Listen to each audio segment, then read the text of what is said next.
विज्ञानाने आज चंद्रावर पाऊल ठेवलंय आणि अणूच्या अंतरंगापर्यंत मजल मारलीय, हे खरं आहे. पण कधी विचार केलाय का की विज्ञानाला रक्तातील हिमोग्लोबिन मोजता येतं, पण त्या रक्तामध्ये असलेल्या कर्तृत्वाच्या उर्मी मोजता येत नाहीत. विज्ञानाला मेंदूतील लहरी समजतात, पण त्याच मेंदूत निर्माण होणारी करुणा किंवा ममत्व कोणत्या लॅबोरेटरीमध्ये मोजणार?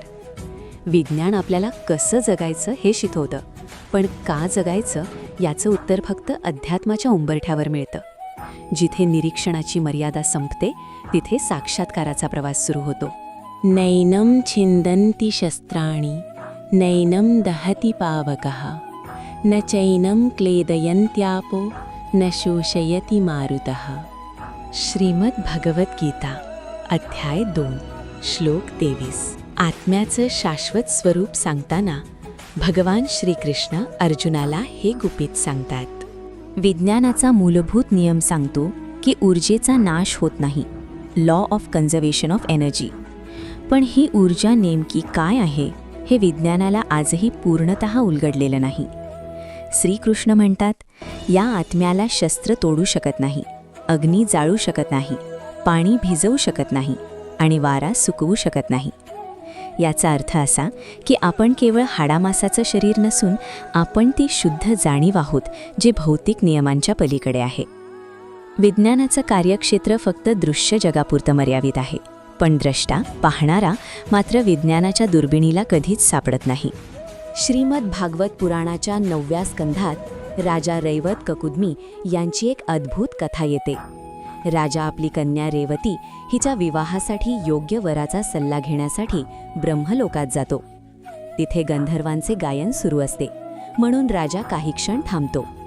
गायन संपल्यावर तो ब्रह्मदेवांना विचारतो.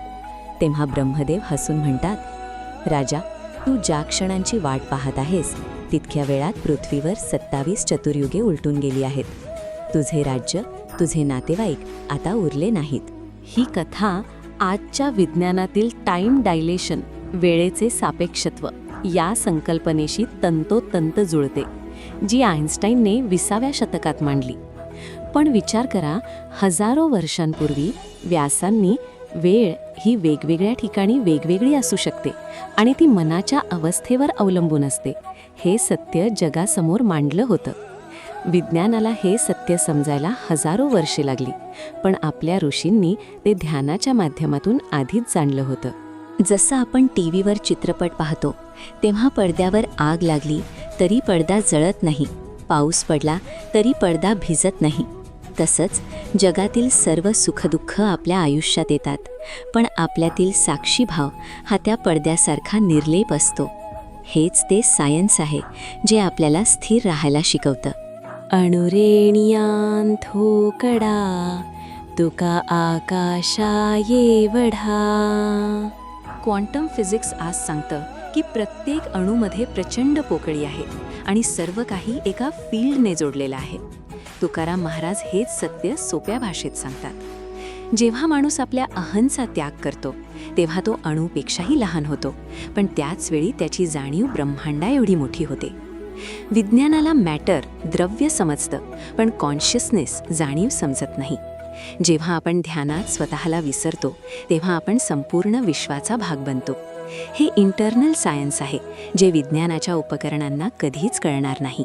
महाभारतातील शांती पर्वात भीष्म पितामह युधिष्ठिराला बुद्धी आणि आत्मज्ञान यातील फरक सांगतात.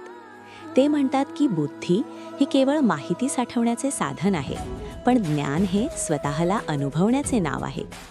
जेव्हा एखादा वैज्ञानिक प्रयोग करतो तेव्हा तो बाहेर बघत असतो, पण जेव्हा एखादा योगी ध्यान करतो तेव्हा तो आत बघत असतो. भीष्मांनी शरपंजरी असूनही मृत्यूला आपल्या इच्छेनुसार थांबवून ठेवलं होतं. इच्छा मृत्यू. विज्ञानाच्या दृष्टीने हे अशक्य आहे, कारण शरीराचे अवयव निकामी झाल्यावर जीव राहू शकत नाही. पण योगाच्या विज्ञानाने भीष्मांनी हे सिद्ध केलं की प्राण हा केवळ ऑक्सिजनवर नाही तर संकल्पावर अवलंबून असतो.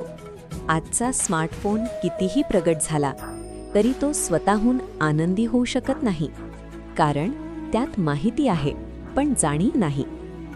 आपण मात्र जीवनातील साध्या साध्या गोष्टींत आनंद शोधू शकतो, कारण आपल्याकडे ती दैवी जाणीव आहे.